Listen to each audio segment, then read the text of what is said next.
السلام عليكم ورحمة الله وبركاته، ازيكم عاملين ايه؟ لو مهتم بجديد ومفيد في عالم التطبيقات اشترك في القناة وفعل زر الجرس عشان يوصلك كل ما هو جديد ومفيد في عالم التطبيقات.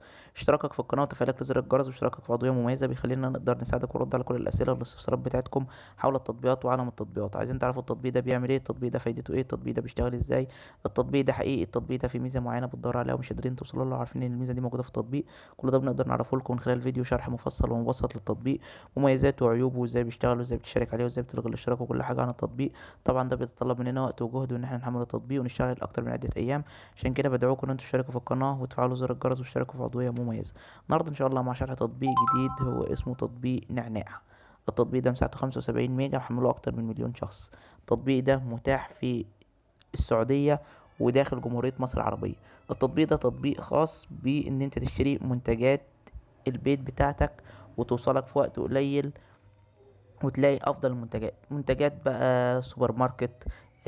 عايز تشتري ادوات السوبر ماركت، خزين الاسبوع، خزين الشهر. عايز تشتري حاجات من المطاعم، اكل جاهز، وجبات جاهزه. مطاعم العالميه زي كنتاكي، زي ماكدونالدز، زي بيتزا هات.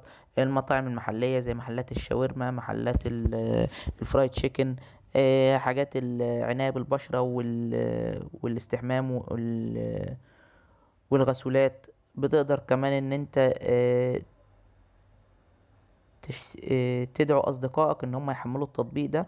وكل ما بتدعو اصدقائك بيجيلك خصومات. كمان بيجيلك خصومات اسبوعية وخصومات شهرية على المنتجات اللي بتكون نازلة من المحلات او البراندات اللي بتنزل عروض. بيجي لك اشعارات بيها، يعني يقول لك مثلا ماكدونالدز عامله مثلا الاسبوع ده وجبه بسعر كذا او بسعر مخفض. سوبر ماركت كازيون مثلا منزل خصومات على المنتجات الفلانيه. بيم منزل خصومات على المنتجات الفلانيه، وهكذا. بتقدر كمان بتلاقي عليه بقى الحاجات اللي هي بتاعت البنات، المنتجات العناية بالبشرة بتاع البنات، الغسولات، الشامبوهات، الكريمات، حاجات المكياج والميك اب والعناية بالشعر والحواجب والرموش والحاجات دي كلها. كل الحاجات دي بتكون موجودة على التطبيق. كمان بتقدر تدفع كاش عند الاستلام وبتقدر تدفع بالفيزا كارت. ده كده الغرض من التطبيق والمميزات بتوع التطبيق. بالنسبة لعيوب التطبيق ان هو بيتضمن اعلانات التطبيق، بالاضافة ان التوصيل بتاعه في بعض الاماكن او بعض المناطق والمحافظات يعني بيكون التوصيل ضعيف، بيوصل متأخر.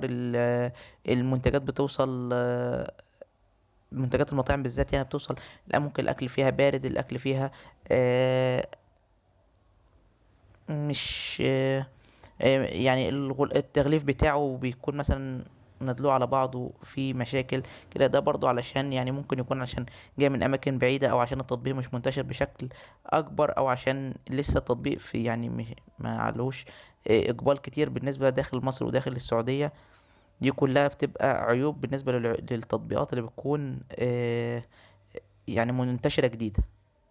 بس كده، ده يعتبر المميزات والعيوب بتوع التطبيق. لو عجبك شرح التطبيق يا ريت تدوس لايك للفيديو. لو عايز شرح تطبيق معين يا ريت تسيب لي في الكومنت. لو اكتشفت ميزه او عيب للتطبيق في اي تحديث من التحديثات القادمه اكتبها في تعليقات الفيديو. شكرا، سلام عليكم.